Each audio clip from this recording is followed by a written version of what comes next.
2만 5천 원에 10%입니다. 2만 5천 원에 10%? 2만 3천 원. 2만 3천 원에 10%요? 네네네. 그렇군요. 일단 뭐 미래반도체를 지금 이제 오늘 상한가가 나오긴 했는데 얘는 이제 오늘 뭐 좋아서 상한가가 나왔다라고 보기는 조금 힘들 것 같아요.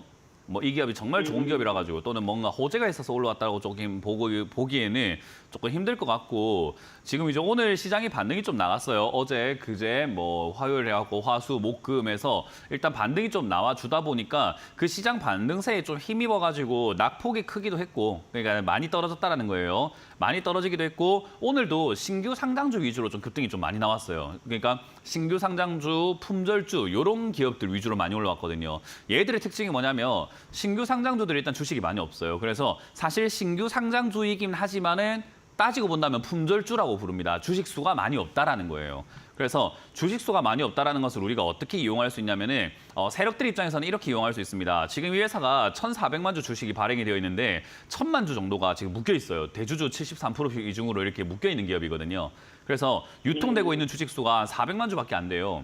그러다 보니까 물량이 워낙 없다 보니까 조그마한 매수세에도 갑자기 급등해버리면서 상한가 가버리는 그런 특징을 갖고 있거든요. 그래서 오늘 상한가 가긴 했는데 거래대금이 65억밖에 안 돼요. 그냥 65억 가지고도 충분히 상한가를 만들 수 있는 기업이라는 거죠. 그래서 이거는 우리가 흔히 말하는 기술적 반등이다라고 보는 거고 지금 장이 조금 애매모호하고 장이 조금 미적지근할 때 뭔가 대형주라던가 이런 데라던가 이런 거 갈 돈이 뭐 갈팡질팡해요. 저도 지금 계속 강조하게 드리고 있지만은 지금 시장이 조금 불분명한데 우리가 투자를 과감하게 할 필요가 있겠느냐라고 저도 이야기하고 있지만 사실 저보다 더 보수적인 투자자들도 되게 많고 그리고 큰 손이라든가 돈이 좀 많으신 분들 그리고 정말 큰 세력들이라든가 이런 쪽에서는 장이 이렇게 조금 불확실성이 가득 찼을 때 돈을 과감하게 베팅하진 않아요. 그러니까 돈이 한쪽으로 뭔가 이렇게 시원시원하게 가진 않는다는 거죠. 그러다 보니까 짜투리 돈들, 시장에 남아 도는 좀 이렇게 짜투리 돈들이 몰려 들어갈 만한 곳이 좀 필요한 거고 그렇게 필요하게 들어갔을 때 역시나 신규 상장주라든가 품절주 이런 쪽들로 장이 안 좋을 때 급등이 좀 나오는 경향이 있습니다. 그래서 미래반도체가 오늘 그런 식으로 급등이 나왔다 봐야 되고요. 이런 건 오래 안 가요. 이거 오늘 상한가 갔다고 엄청 막 기분 좋았을지는 모르겠지만 오래 안 갑니다. 그리고 이런 상한가는 금방 빠져가지고 다시 10,000원대로 또 떨어집니다. 그래서 지금 1억 올라왔을 때 내가 손절하고 나갈까요? 라고 한다면 사실 그 정도 손절할 만한 정도의 상승도 아니잖아요. 23,000원에 사셨는데 손실률이 지금 40%인데 누가 여기서 손절을 해요? 손절은 5%대, 4%대, 뭐 7%대, 뭐 기껏 좀 길어봤자 10%대에서 손절하는 걸 우리가 손절이라고 그러지. 이런 건 그냥 자포자기 심정으로 잘라버리는 거거든요. 그러니까 이런 거는 지금 올라오는 거 여기서 뭐 반등 나왔다고 뭐 손절하거나 이럴 필요까지는 없고요. 반도체 테마가 바로 죽을 것인가라고 하면은요. 바로 죽지는 않겠지만 단기 반등 조금 나와주면서 저는 우하향할 거라고 생각해요. 그러니까 장기간 좀 빠질 거라고 생각해요. 근데 장기간 빠진다고 해서 문제는 아닌 게 반도체가 이제 앞으로 평생 안 쓸 제품은 아니잖아요. 앞으로 더 많이 쓰이면 쓰이지 덜 쓰이거나 안 쓸 제품은 아니란 말이에요. 그죠?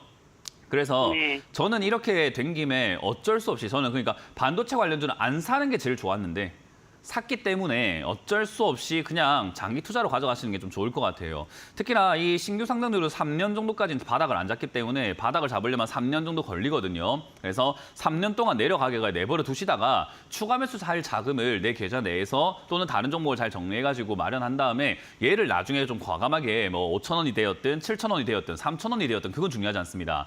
어느 매수가가 되었든 간에 얘가 내려갔을 때 그때 추가 매수를 좀 과감하게 한다 생각하고 내버려둬야 돼요. 지금은 손댈 이유가 없습니다.